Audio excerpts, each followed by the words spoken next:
All right, we got some shocking XRP news to talk about, guys, in this video.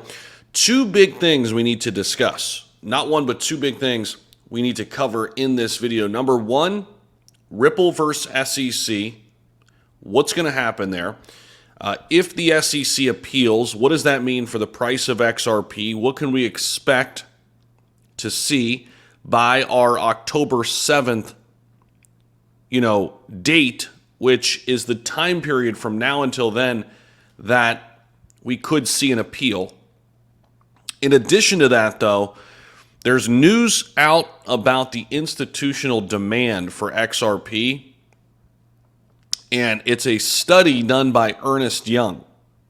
Actually, a good friend of mine works at EY, and this study finds a shocking number of institutional investors that actually hold XRP, which that should get you very, very intrigued and interested.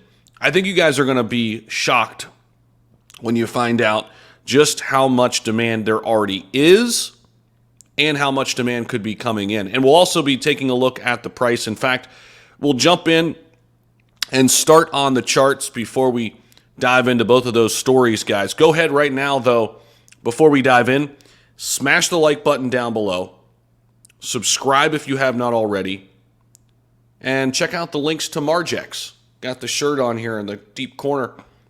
Margex is your leverage trading platform. Great place to trade XRP. We actually have a couple trades opened up right now. So if you're looking for a leverage trading platform, look no further than Margex. Sign up right now. Get a big discount when you sign up using my link. Limited time only on that. So XRP is trading below 60 cents, but it still looks really good from the technical standpoint, okay? We'll take a look at that briefly here. Still a strong buy across the board, guys. We're still hanging on to our 200-day moving averages pretty comfortably. Now, our 10 days are right at these levels, basically 5947, 5939. We're at 5959 right now.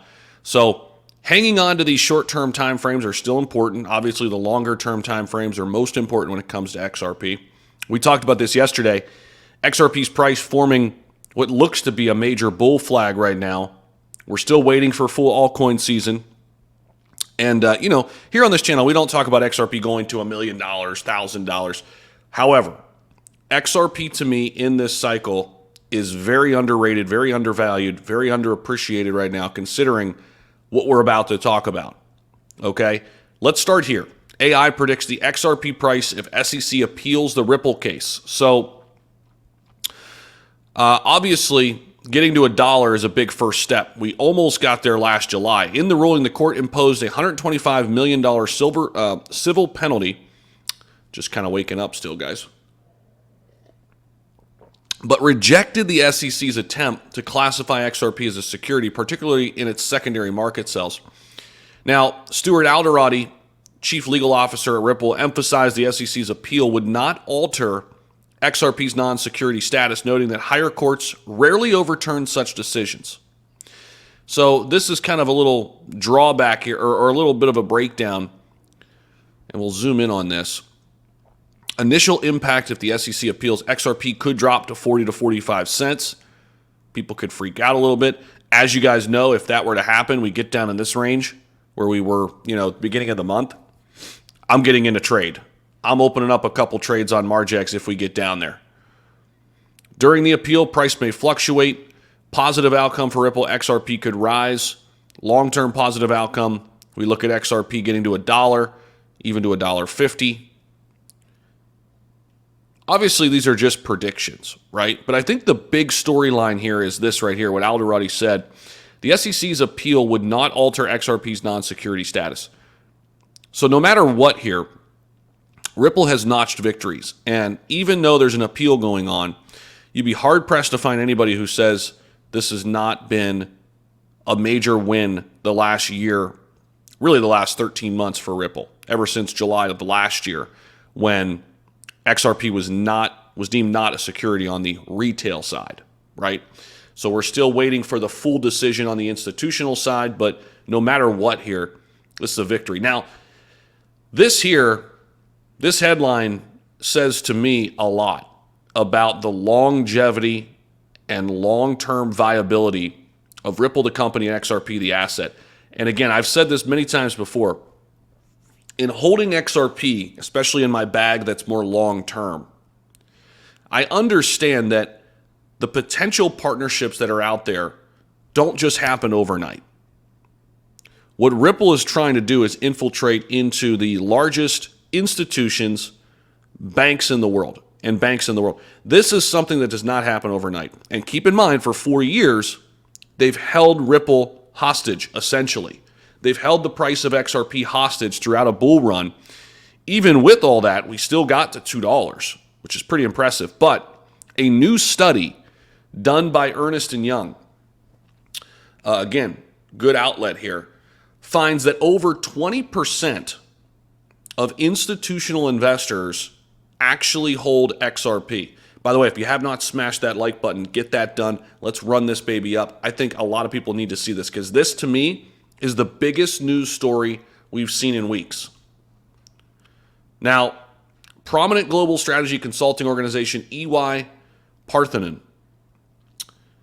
recently surveyed institutional investor decision makers globally and found that over 20% of them acknowledge investing in XRP. So these respondents, we're talking about wealth managers, family offices, asset managers, hedge funds, asset owners. So some of these were in the United States, some of these were Europe, others were Asia Pacific, Canada, Latin America. We know for sure South Korea in particular, they love XRP. It is the most held asset in South Korea, barring none. It's also massive in the UAE. And there's going to be, in my opinion, a lot of money coming into crypto and coming into XRP by way of UAE and the Middle East. One thing we have to realize about the Middle East right now, they are diversifying their portfolio. They're starting to hedge their bets. For so long, they've relied on oil and oil alone. We've seen it with them, acquiring Live Golf, right? Saudi Arabia, slowly but surely getting around to adopting crypto.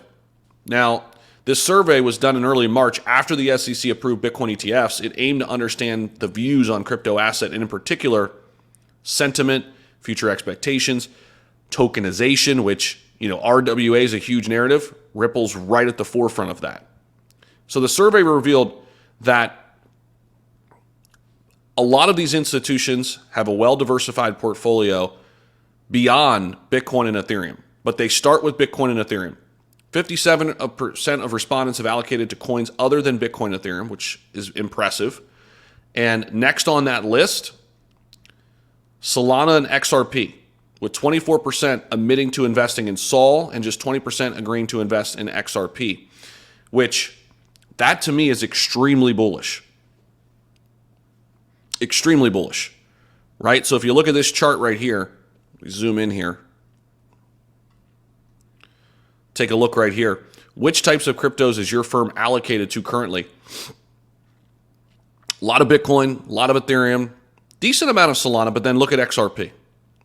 Right there ahead of everything else. Okay, Cardano's got some love, BNB's got some love.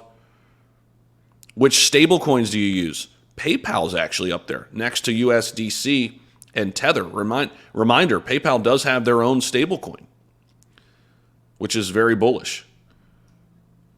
The survey provided insight into the future of digital asset allocation as well. It revealed that investor segments plan to maintain their current allocation levels from 2023 to 2024. But we're also, I think, going to see a big boost in XRP holdings once we have full clarity, right? So this to me is very, very telling about the future of Ripple and XRP, guys. Very exciting stuff. Shocking, to say the least. And this is where you come to get your XRP news and your updates on Ripple versus SEC. But the institutional demand right now for XRP is skyrocketing all around the world. and it's shown right here in the data. And I will not be shocked if XRP flies past Solana once we have that full clarity. Let me know what you guys think about this down below. Appreciate you guys for watching. We'll see you in the next video. Don't forget to like, comment, and subscribe. Peace out.